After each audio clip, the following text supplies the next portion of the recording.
நமக்கு பின்னாடி பேசுறதை பத்திலாம் நம்ம கவலைப்படவே கூடாதுங்க. அவங்கள விட நம்ம 2 அடி முன்னாடி இருக்கோன்றதை நினைச்சு பெரும் போட்டுக்கிட்டு போயிட்டே இருக்க வேண்டியதுதான். என்னோட பிகினிங் ஸ்டேஜ். வணக்கம் நண்பா, வெல்கம் டு ஆர்கியூன் சேனல். தமிழ் சினிமாவில் வந்து ஹாரர் ஸ்டோரிக்கு ஒரு பீஸ்ஃபுல்லான ஒரு ஹீரோயினா நம்ம பிரியா பவானி சங்கர்னு சொல்லலாம். அவங்க வந்து அந்தளவுக்கு லீடிங் ரோலில் வந்து நடிச்சுக்கிட்டு இருக்காங்க. இப்போ ரீசெண்டாக வந்து டிமாண்டி காலனி 2 வந்து பார்த்துருப்பீங்க. அந்த படம் வந்து நல்லா ஹிட் ஆச்சு. அவங்க நடித்த படம்லாம் வந்து ஃப்ளாப்லாம் ஆகும் அப்படின்ற மாதிரி சொல்லி ஓட்டிக்கிருந்தாங்க சோஷியல் மீடியாவில்.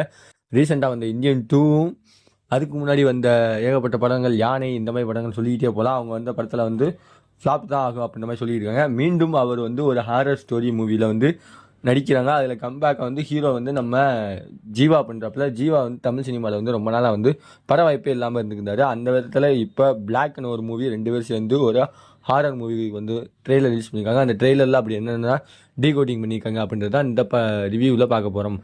அதுக்கு முன்னாடியே நம்ம சேனலுக்கு இப்போ தான் முத வரீங்கன்னா மறக்காமல் கீழே இருக்கிற சப்ஸ்கிரைப் பண்ண நம்பிக்கோங்க. வாங்க வீடியோக்குள்ளே போகலாம். இந்த படத்தில் ஜீவா, பிரியா பவானி சங்கர், விவேக் பிரசன்னா இந்த போன்ற ஏகப்பட்ட நட்சத்திர பிரச்சனைகள் இருந்தாலுமே இந்த படத்தோட டேரக்டர், ஸ்க்ரீன் பிளே எல்லாமே வந்து பாலசுப்ரமணியன் அவருடைய இயக்கத்தில் தான் வந்திருக்கு. இந்த படத்தோட மேக்கிங் ஸ்டைல்னு பார்த்தீங்கன்னா மாநகரம் எடுக்கப்பட்டு டானாகாரன் அவங்களுடைய ஸ்டைலிங் மேக்கிங்கில் தான் இந்த படம் வந்து ரிலீஸ் ஆகிருக்கு. இந்த படத்தோட ட்ரெய்லர் இப்போ ரிலீஸ் ஆகிருக்கு.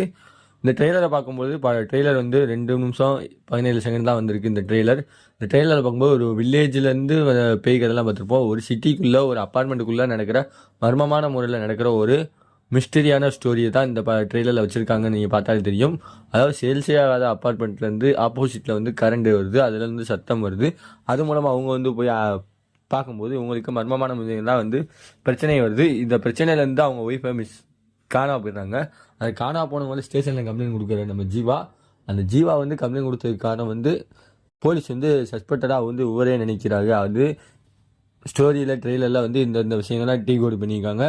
வழக்கம் போல் ஹாரர் ஸ்டோரியில் வந்து தீப்பிடிச்சு எறிகிறது, மிஸ்டரியான சீன்ஸ்லாம் வர்றது, இந்த மாதிரி சீன்ஸ் காட்சிகள்லாம் வந்து ஏகப்பட்ட காட்சிகள் இந்த ட்ரெயிலரில் நீங்கள் பார்க்கலாம். ஆக்ஷனு, அப்புறம் ஹாரரு, ரத்தம் தெரிக்கிறது, இந்த மாதிரி ஏகப்பட்ட காட்சிகள் வச்சுருந்தாலுமே இந்த படத்தோட ட்ரெயிலரில் நீங்கள் பார்த்துருக்கலாம். Editor Philomin Raj, art director Santhanakumar, stunt Metro Mahesh, VFX எல்லாமே பிவி ஸ்டூடியோ. உங்க தான் எல்லாமே மேக்ஸிமம் மிக்ஸ் பண்ணி ஒரு சூப்பரான ட்ரெய்லர் வந்து இப்போ ரிலீஸ் பண்ணியிருக்காங்க. இந்த படம் வந்து ஆக்சுவலி செப்டம்பர் மாதமே ரிலீஸ் ஆகும்னு சொன்னாங்க. செப்டம்பர் லாஸ்ட்லாம் வந்து ட்ரெய்லரே ரிலீஸ் பண்ணுறாங்க. இந்த படத்துக்கு நான் ஈகர்லி ரொம்ப வெயிட் பண்ணுறேன். ஏன்னா ஜீவா படம் வந்து தமிழ் சினிமாவில் ரீசெண்டாக வந்து எந்த படங்களும் பெருசாக போகலை. அடுத்த வர படங்கள் வந்து இருக்கும்னு நினைக்கிறேன். பிரியா பவானி சங்கருடைய ஹாரர் மூவி ஜேர்னலில் வந்து இந்த வந்து ஒரு 2வது 3வது மூவியாக வந்து அமையும் அப்படின்றது ஒரு ஹிட்டான மூவி வரும்னு நான் எதிர்பார்க்குறேன். உங்களுடைய கருத்து, இந்த ட்ரெய்லரை பார்த்துட்டு உங்களுடைய கருத்து என்னன்றதை மறக்காமல் கமெண்ட் பாக்ஸில் கமெண்ட் பண்ணுங்கள். அடுத்த ஒரு வீடியோவில் சந்திக்கிற வரை உங்களிருந்து விடைபெறுவதும் உங்கள் ஆர்கே அருண். பாய் வியூவர்ஸ்.